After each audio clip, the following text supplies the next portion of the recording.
Hi everyone, welcome to In Detail, where we take you behind the scenes of creative business. I'm joined with Warwick Mihaly and Kate FitzGerald, and today we're going to be taking right back up where we left off with our discussion on writing the perfect fee proposal. It was a great discussion, and went on for quite some time, so we split up that episode into two parts. So I hope you enjoy the second part of our series on writing the perfect fee proposal. Today's episode of In Detail was made possible with the help of our friends at Streamtime, who have developed team management software designed by and for the creative and design industries. We're fans of their dedication to the death of timesheets and their epically designed, user-friendly interface. Our thanks go to the Streamtime team for supporting us while we lift the cone of silence on what running a creative business is really like. So, Kate, what do you do? What sort of agreement do you use? We use the ACA short form agreement as our base fee agreement, which we get signed. And we also, in addition to that, have a T&Cs document that we have been adding to, and that we ask other architects in exactly this forum, what things do they think are good additions to it. And occasionally we get some really great advice on that. And I think that it is without a doubt, we have advanced our terms and conditions beyond recognition through peer networks. We've never learned anything professionally from any, fee writing, educational thing at any point. And we've learned so much from asking other architects. Yeah. Trial and error. Yep. And what about you, Mick? What do you use? Well, the same sort of thing, but I agree that in that sentiment that there was this massive transformation when I joined the AIA. I'd been a member for 5 years before you, Warwick, told me about the smaller practice forum and invited me along, and I've gone, the what? And in the first meeting of that, I went, okay, this is how it's done. This is how you get to the bottom of these sort of tricky parts, like deposit or no deposit.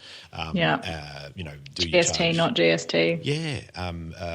The big one that Mel Bright, I think, or possibly Claire Cousins was talking about, that they charged a per month retainer for contract administration instead of it being part of the total percentage cost, and the implications of that. But so we've got essentially 4 documents. One is the client guide that we send out at the start of the project. Then we've got the fee letter, which essentially is just a pro forma. We've got the client architect agreement, which is from the Australian Institute of Architects, and then we have our terms and conditions. And the one that we adjust is the terms and conditions. The rest of them stay static. So what was the second one? Is just it's a formal fee letter that accompanies the client architect agreement and terms and conditions. All right. It's the same as ours. But it's welcome pack. Not part of the welcome pack, and the fee letter don't form part of the client architect agreement. Only the CAA and the terms and conditions are referenced into it. Yeah. It's interesting. So it's funny.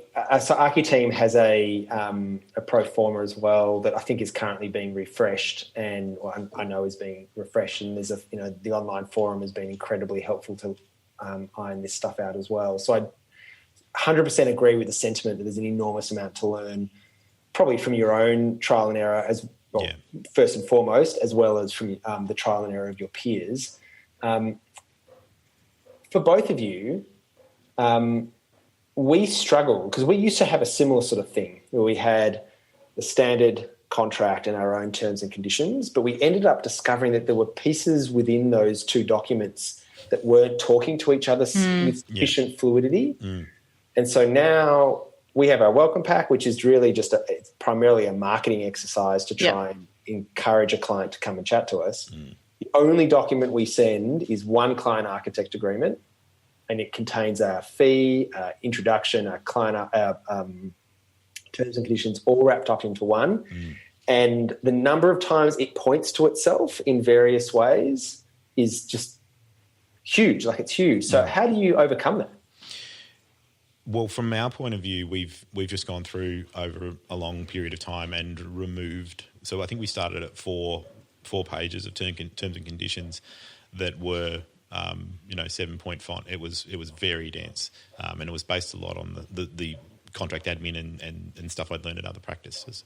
And then years, after going through it and then really, I think, understanding the language and digesting the language of the client architect agreement from the Institute of Architects, there were so many points of overlap in there where we'd said stuff in the terms and conditions that had already been stated by better lawyers, that the AIA can afford, and was drafted using the Institute's collective knowledge, for 150 years or however old it is, that they've drilled down all of these practices and all of these big brains who have been looking at the CAA, and they've distilled these points far better than we could have. So even things like the stage names, like you said before, that you had a complex, slight conflict between your stages that you wanted to do, we just decided eventually that it was too confusing to, we would sometimes put in town planning and DD together as one stage in our fee proposal.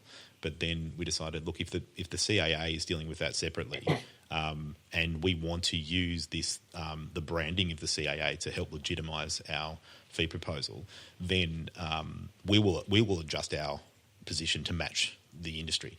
So, Mick, what you were talking about was the idea, like talking high level again, that we will trust the way the Institute has arrange the workflow, and we will defer to that. Yeah.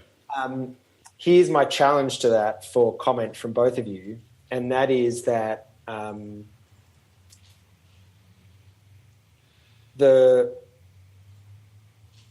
equation I mentioned before about we can, to make more money out of our business, we can charge more for what we do, or we can do what we do more efficiently. They're kind of the only two things that we really have control over. Putting aside the first and, charging more, looking at your own internal workflow and how we produce work, I think is an incredible untapped opportunity for improvement within architecture that exists in other industries like crazy. And I'm inspired here by tech in a lot, but they have books and books and books written about how to get better at delivering the thing you want to deliver. And so my challenge for you guys to respond is, well, okay, what happens if you're going, you know what, we're constantly caught out by this thing, and if we just flipped these phases or chopped that phase in half and did this other thing in between, or broke it up in some other way, we would get rid of this whole section of rework that we know we have to do on every bloody project because the client always comes back at that point and pushes us to do this. Can you do that? Are you limiting yourself from being able to do that and messing with not just what you do, but how you do it? How you do it. Great. That's really, it gets cuts to the bone of the whole issue there. But we have in the past tinkered deeply with the client architect agreement to the point where we had so many layers of complexity in there that we were getting tripped up on our own internal inconsistencies between the CAA, the AIA's architecture agreement, and our own terms and conditions. So we underwent a process of stripping it back. And again, it's a lot about trial and error. I thought, what I've always had these extra phases or combined phases, and like we've talked about, being nimble enough to change your own agreement, set your own terms. But we thought, what if we do, just for the sake of simplicity, take a step back and run some projects using the accepted wisdom of the AIA's CAA, and it hasn't steered us wrong. So that's again, I'm listening to the feedback from the trial and error process, and for us. Even though we've had to make some small compromises in terms of stage names or the an internal finishes schedule is to be produced at the end of concept design instead of during DD. I don't care. We'll just do it then. If that's the way that other, this that's been established and is running for other people, we're going to do it anyway. So it didn't really faze me that I had to change those things. And I'm talking about, 1% of what we do being changed to comply with this. And for me, it took a lot of that pressure off because we weren't getting, every time we changed our terms and conditions, we weren't getting it reviewed by a lawyer. We weren't. We were just doing our best we could, and that kept me up at night a little bit, because what I was thinking is that, you know, what if I'm setting a term here that's unreasonable or unenforceable, or in fact puts me in a bad position legally down the track if we were to get sued? You know, is the judge going to look at this clause and go, no, you can't say that, it's bullshit. And I think the only way to really make sure that your terms and conditions are bulletproof and that will hold up is to have them appropriately vetted by a lawyer. In the absence of doing that, what we've done is to put a lot more of that responsibility back onto the authors of the CAA from the AIA, who have had it properly vetted, and, you know, it's been prepared by the best minds in the industry. And we, by relying a bit more heavily on that, even though we have to take a little bit of a hit to our nimbleness and our adaptability, ultimately I believe that it's a safer bet. What about you, Kate? We were like you, Warwick. We wanted to mess with those phases, and then we started using the time cost calculator, and that is unchangeable. Like you can't tried to change the phases around and do different things, and it just didn't work. And in the end, we went back to it. But what we're doing is, so design development, we have subheadings in our invoicing structure. So development is one section in the fee proposal, and also when we're doing, you know, our costings and things like that, but we actually split it into subsections, so we're able to invoice under that main heading. So we have DA drawings. Over here it's the same as town planning. So DA drawings, design development drawings, then DA drawings, and then DA process. So we're receiving, you know, more income while it's going through council as a way of splitting those payments out. And we find that works really well.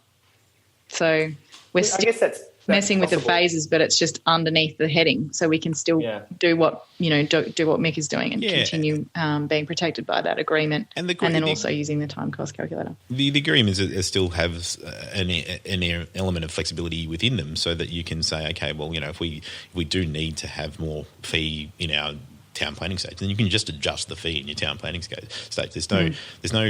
It's probably important for people who aren't in the industry to understand is that when someone like the ACA or the AIA produce a client architect agreement, they're not setting the fees, and they're not setting the way in which an architect can choose to divide their total fee up into different stages. And look, there's a hell of a lot of, there's another whole podcast in that about, you know, how much of your percentage fee, if you're charging 10%, how much of that is for the first stage, how much of it is for the last stage.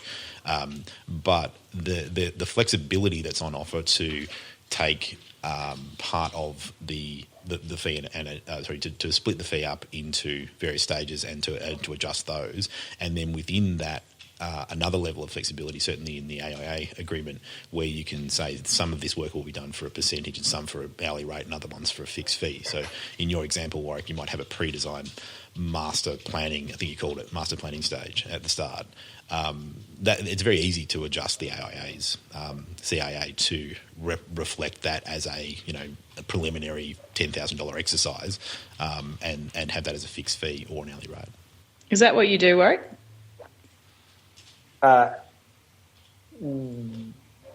No.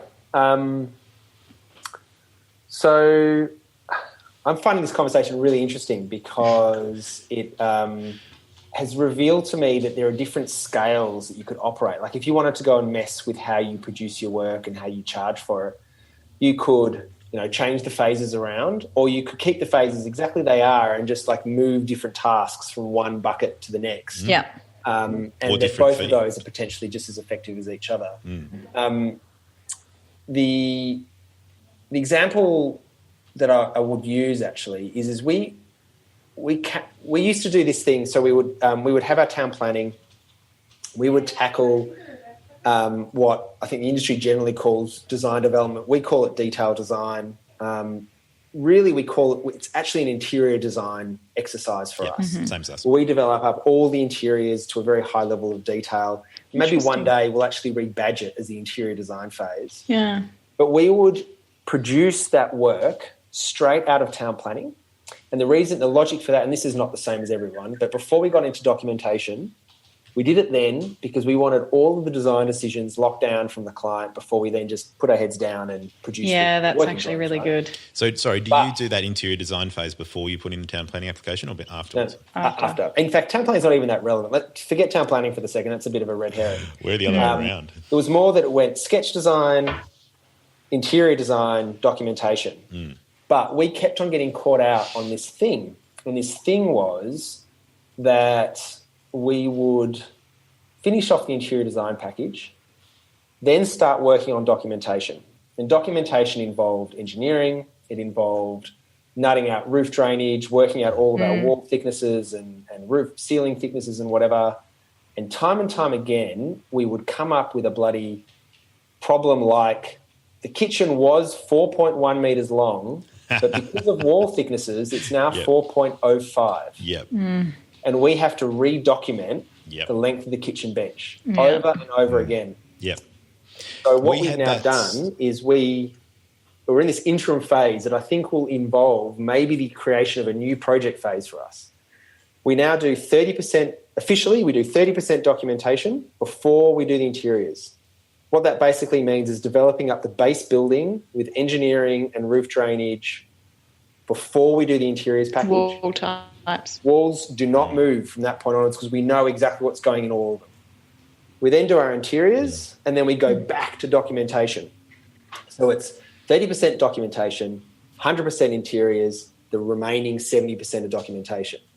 And it's a bit complex, right? And so I think maybe what we'll at some point do is split up documentation into two totally distinct phases. We'll call it base building. Blowing my mind. It's so complicated. Well, no, it's not. So it's complicated because what we're trying to, the mindset we're coming from is how do you take the classic 7 phases and manipulate them, like break them up and recombine them. That's not the way we look at it at all. The way we look at it is the only unit of measurement that matters is our work. And if the classic methodology involves us doing rework unnecessarily, then we've got to change the methodology. And so it sounds complicated because I'm taking you from what looks like a teacup and I'm squishing it and bending it and it's now this other thing. You're like, oh my God, I just want a teacup. But actually what we're doing is we're creating a whole new way of drinking a cup of tea. Right. Well, whatever. This analogy the title totally of your other podcast, that is a great one. But the critical thing I'm trying to badly... Got nothing on the doctor one from season 1. Go. The what one? What was the doctor The doctor analogy from episode 1. Classic. That was a classic episode. Different times. Yeah. What I'm trying to communicate is that parceling up of work and reordering it, not at the scale of the phase or the traditional workflow, but at the scale of the unit of work, I reckon is so powerful because, and that is, my feeling is probably quite individual from studio to studio based on how we prioritise different parts of our project or how we order different things, that it can unlock, I haven't measured it yet, but I reckon it can unlock dozens and dozens of saved hours of rework because we aren't having to redo something that we probably just did at the wrong point in the project. Gotcha. There's a weird thing though, and this is, I think, where everybody's fee proposals, whether it be ACA, AIA or custom-made fee proposals where you talk about stages, is that we're talking about design being a linear process, that we will do concept design and then we will do the interiors and then we will do the documentation, then you'll be finished. And it doesn't work like that. There is so many conceptual design changes that we make as we're documenting and vice versa. But why can't you charge... Like, why can't your invoice say 10% of doc? 70% of concept and 20% of documentation and 40% of DD. It could. If you rewrote your terms and conditions to remove the clause in the AIA, the one we use, at the end of each stage, it says that we're required to get permission to move on to the next stage. Yeah, I took that out. Good on you. It's bullshit. It's a terrible clause. It's bullshit. You're being given Why put the control in their hands for them to tell you when you're ready to move on to the next phase? Isn't that your job as a professional? I've always found that clause ridiculous. That decision's should have already been made. You know, if you engage the architect, you're engaging them to produce the building, not to produce stage one of the concept design. We just say, look, we're ready at this. We need something from you in writing to tick it off on the contract, but we try not to make a big deal of it. But in a billing sense for us, that it is actually quite important that if your client hasn't technically signed off from stage 1 to stage 2 and you send them a bill for 20% of the next stage, well, you're kind of, taking a bit of a risk there, because if the client architect agreement says that you're required to sign that off before you proceed to stage 2, it's in doubt that you're entitled to that 20% that you're charging for without a sign-off. Have you got that in your clause? ACA's one. It's not in it. Like that. Beautiful. I mean, that's another classic example, I think, of seeing where there's a problem with the methodology and manipulating it. We also took that clause out because we got caught out by it once, where we had proceeded in good faith with the next phase without officially getting sign-off, and then the client decided they had jack of us and said, we never gave you approval. And we got some legal advice, and they were like, yeah, that's probably they've got you. I applaud that so thoroughly, and it kind of just relies on us all being intimate with the fee proposal and understanding every single component, what it does, how it lets us work and how it doesn't let us work, and being willing. I think we should all be willing to manipulate every aspect of that if we need to. And I think this is probably where I differ from maybe both of you, but definitely what you were talking about before, Mick, about putting trust in Architeam or the Institute or the ACA and the legal advice they have received in the production of their client architect agreement. Because the thing that none of them have is knowledge of our business. Yes. My workflow and our business and our team and our process. Yeah. The only people who know about that is us. And so we do it, and we do it out on a limb, and then every now and again we get a lawyer to look at it, and it's not, I prefer not to spend the money, but it's not measured in the tens of thousands. It's a couple of grand to do a full review. Yeah. But we've probably only done that twice over the 10 years. That's not that much compared to the other things we spend money on. So if I was getting mine reviewed at the rate that I was changing it, I'd be spending $100,000 a year on lawyers. Well, I think adding a clause doesn't need to have a review, but doing a full revamp does. Yeah. And actually at one of the comments that we received from the lawyer during one of those reviews was, it's generally fine. I can tighten it up for you, and I will, and here's how I propose to do it. But it's not like what you've given me is a piece of garbage that will give you zero protection. Totally unenforceable. It was 80% or 90% okay. And I reckon that's more than enough for me to know that I'm okay to mess with it, and then every few years get it reviewed. Just on the phases thing, we've added 2 phases actually. Oh, yeah? No. Yes. What have you added? We added interiors and landscape because we keep bloody well designing all these retaining walls and things that are attached to the building that are in the land. So if we've got a sloping site, the first thing we do is deal with that. And so much of our work is, especially with being Perth and being amazing over here weather-wise, indoor, outdoor. How can you design the building and then just stop? At the envelope. The minute you open the door, there's a deck there, and then there's it's like there's a whole profession that's out there designing this thing, and we were doing it for free because the building was unfinished without it, or the engineers needed information about, to put in their drawings for retaining walls and things. So we just point blank put that in there now. And it's the same with interiors. Interior design is an entire another profession that is charging 8-9% of the budget for their work. So we put that in as a thing. And if they say to us, we don't want to pay you for interiors, we're like, cool, we're not doing any cabinetry then. Because that's one of the things we lose the most money on is designing the hell out of interiors and not earning anything for it.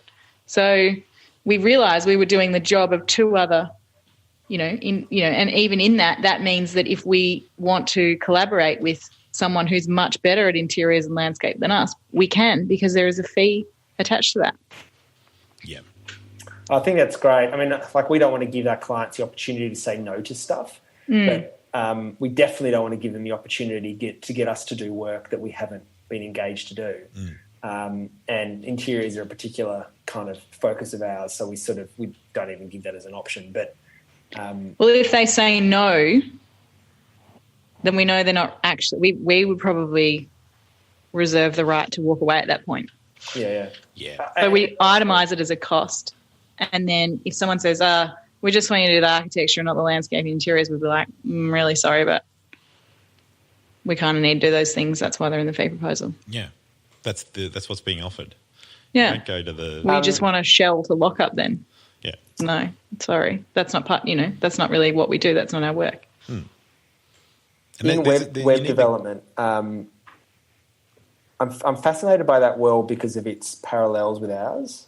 And in a company that does design and web development, they have two teams, the first of which you could probably call the architects and the second of which you could probably call the builders. Instead of building in bricks, they build in lines of code, but they're usually totally separate teams, and the relationship between the two is like uncannily similar to the relationship we have kind of between architects and builders, but then also between, sketch design and documentation. There are sort of multiple parallels. But they have this methodology where at the beginning you have this incredibly robust scope. And for us, it would be a list. And on the list might be room, it has a door, it has 2 windows, it has this many pieces of joinery, and the joinery is made out of these materials, and it's got this many screws in it. And, they write in a very well-documented project, they would write all of that out as part of what we would call sketch design, essentially. Sort of. When it gets into the dev end of things, they, I don't believe they build it in a linear fashion. And Mick, you were talking about whether or not it's like this linear process, which is what made me start thinking about this.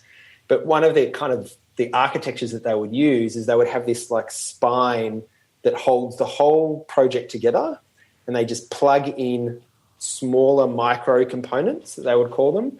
So and one of those components might be the landing page. And if you want to update the landing page, you just unplug that bit, plug in another one, and the rest of it all keeps on working perfectly fine. And if there's a problem with that new bit, it just kind of infects itself. And I wonder whether or not I've always wondered whether or not you could do that in architecture, where you could totally break down that linear component, or linear workflow that we all do, where rather than thinking of a house that needs to be sort of done as a series of layers through high concept down to the smallest detail, you can like chop it up in a different direction, and whether or not that would be more efficient or something. As in like via drawings or something.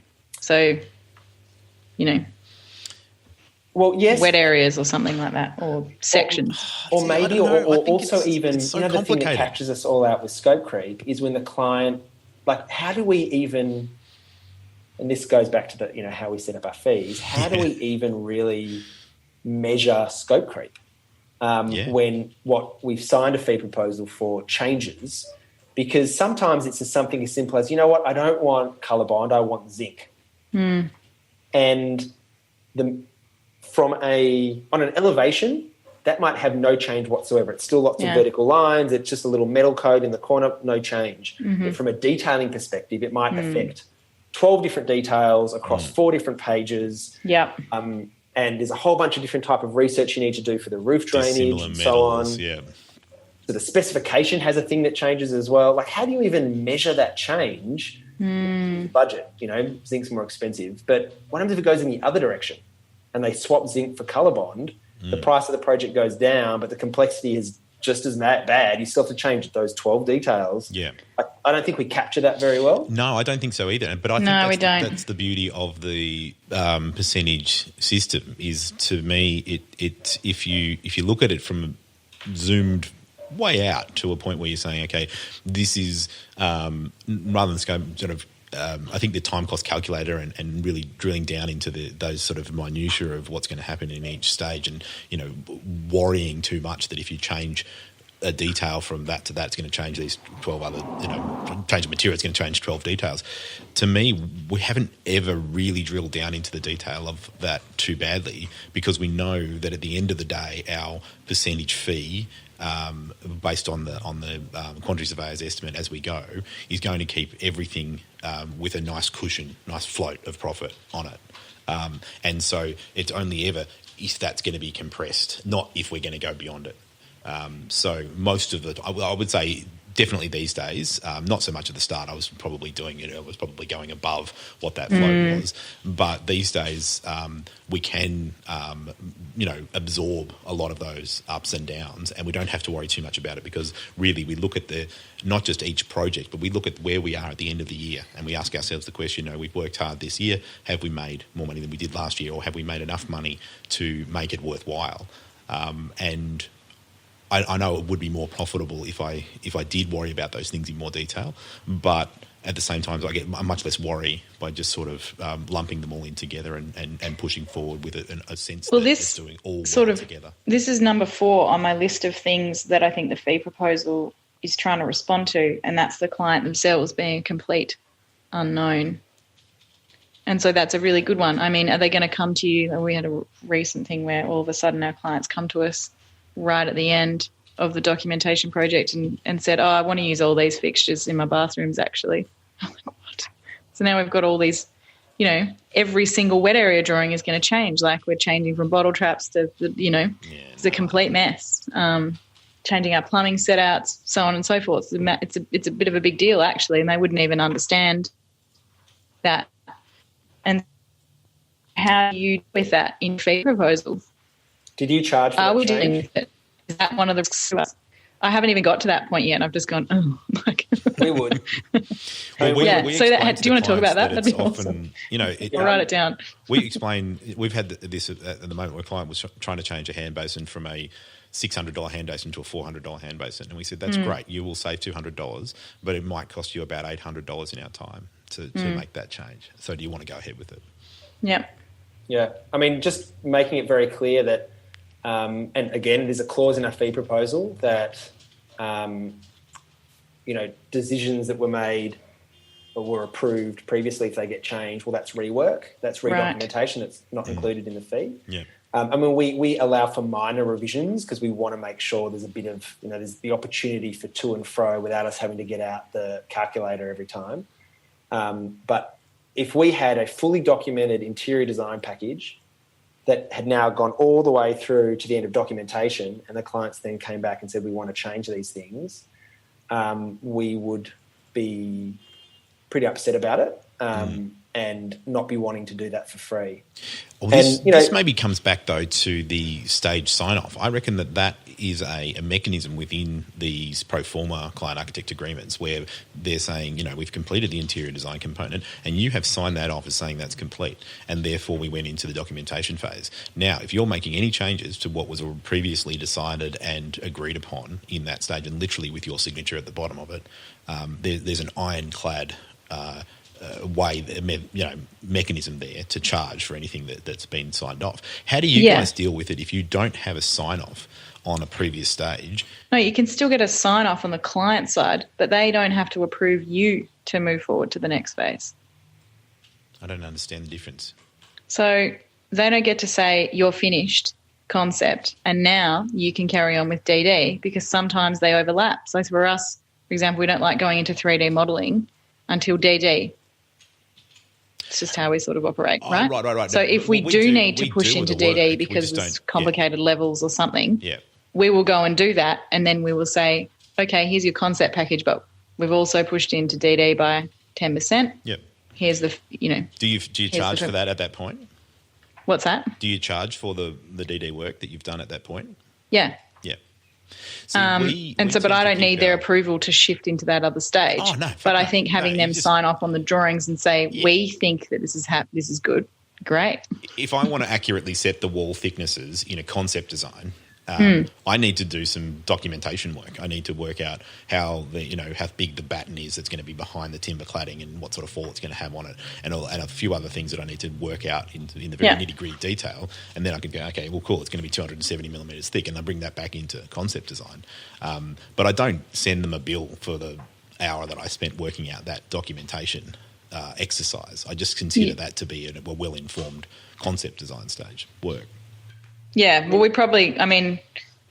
it really actually in a lot of ways gives us the reason to shift from concept to DD. It's like when the client is pushing us for more info. What does it look like? Yeah. What is it? Where is it? And we go, okay, so now I need to do some, and we'll move into that phase now. But I don't ask their permission for it, if that makes sense. Yeah, no, I don't phrase it as permission, but we do sort of say... But it is that in the client architect agreement, isn't it? Authority to proceed, I think it's called, but it sounds like permission. But what we sort of say is that what we need you to do is to give us a record that you have made up your mind at this point that this is what you want. Which I think is terrific. Yeah, rather than saying that you're a professional but I need Daddy's permission to do my job. I'm not interested in that. I'm only interested in using it as a tool to say this was the agreement at this time. On the hangar project, they asked for that particular daddy clause to be put in, and we said no. Good. No, Daddy. We simply won't be doing it. You ain't my daddy. Get out of here. As a way of maybe wrapping... Because we're the only ones on the EIA process pictures, so what are you going to do about it? There's no one else. So they're not listening. If I may, as a way of wrapping up episode 2 of this excellent... We're episode part 3. Part 2 now. of this. Part 2. Yeah. Episode 3 now. Well, Part 2, episode 3. No, but episode 2, part 2. Which equals episode 3. 0 out of 10, Warwick. Giving you 0 out of 10.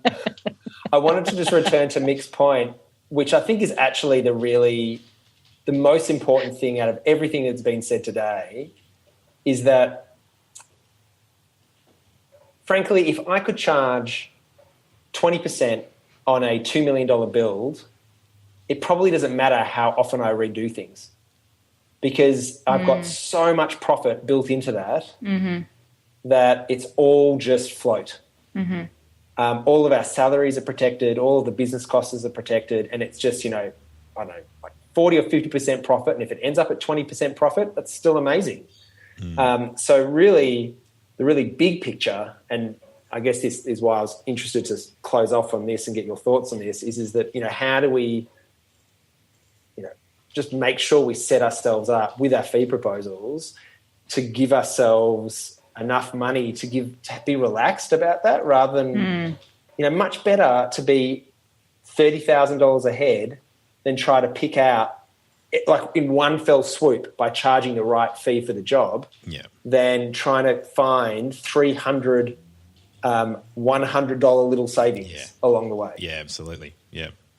I think that's a big picture thing, and I think it's got so much to do with being able to say no and to 100% saying no. Yeah, and knowing your worth, I think, as well. Yeah. Knowing that you can walk away from that project, Yeah. so you put a fee on it that you know that you can still eat tomorrow, even if they don't agree to that fee, because you've worked it out and you think it's fair and you know that there's enough money in it, and that you know that when they come to you and ask you to meet you another 6 times. Because they just need want to spend a bit more time talking about their project, that you can deliver that service inside the fee proposal that you've given, that you can give them an incredible service and an incredible experience with your practice, because you have put that extra fat into your proposal in the first place, and that you know that when push comes to shove, that you will deliver that service because you're a good practitioner and you really like your clients and you like working on those projects. You like the job. And so I think having the ability to go, yes, there might be a bit of profit put in here. Maybe it's a bit cheeky, but at the end of the day, I know I'm going to be the one who's up at 10 o'clock at night researching that thing because there's a slab pour going in the next day. And I'm confident that I deserve that and we deserve that as a practice. And if you don't want to pay it, that's cool. And I think that particular moment in your life as a practitioner is when you start to you really make traction. Well, that has been our epic discussion split across 2 episodes about writing the perfect fee proposal. You have been here with Warwick, Kate and Mick for In Detail, the podcast that takes you behind the scenes of creative business. You can find us at our website, www.indetail.show, on Twitter, where our handle is at InDetailShow. And you can, we are so with contemporary technological things that you can watch us and listen to us either on YouTube or on your favourite podcast listening service. And we are pumped to catch up again with you for episode 4. We're going to be doing a deep dive into Mick's business, where Kate and I are going to Spanish Inquisition him on how he got started and how he has managed to miraculously keep going for all these years. Fantastic. And then we're going to turn the spotlight on to you, Warwick, and then to you, Kate, just to share the Inquisition. The Secrets of Solvency by 3 small practitioners. Secrets of Solvency. Title of my next podcast. Why didn't we name our podcast this? Oh my God, perfect. See you next time, folks. See ya.